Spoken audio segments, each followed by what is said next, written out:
Story: The Curse of the Old House. In a remote suburb, nestled among the hills covered with lush greenery, there is an ancient house that the villagers always talk about with fear. The house has been abandoned for a long time, with broken windows and a locked main door. However, people do not dare to approach the house, because strange and scary stories about it have always been passed down through generations. The story begins when Fook, a young man, returns from the city to visit his hometown during the holidays. Fook is a rational person and always believes that everything can be explained by science. Hearing the mysterious stories about the old house, Fook cannot restrain his curiosity and decides to go there to find out the truth. One afternoon, Fook follows the trail leading into the forest, where the ancient house is hidden. The tall trees block the sunlight, making the space dark and gloomy.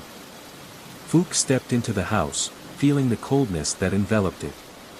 The house appeared before his eyes, dilapidated and sad, as if it had been forgotten by time. Fook stopped in front of the door, looking at the house again. Although he felt something strange, he did not think about superstitions.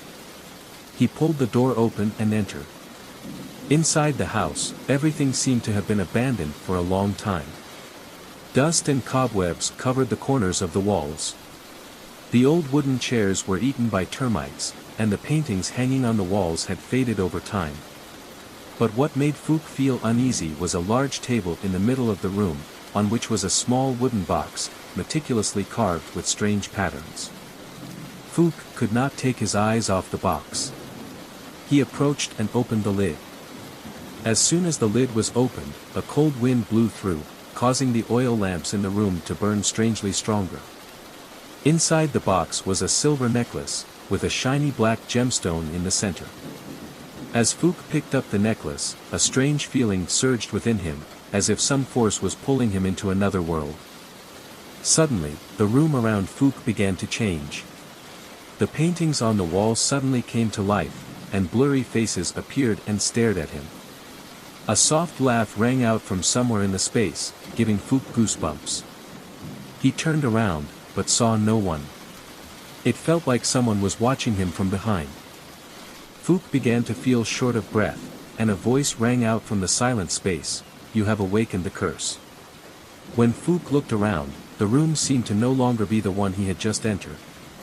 It had become a strange space, where there was no sunlight, and everything was shrouded in darkness. Shadowy figures began to appear around him. They had no clear faces, just blurry shapes, like lost souls. "You cannot leave," the voice said again, this time with authority and menace. Fook could not believe what was happening. He ran to the door but could not open it.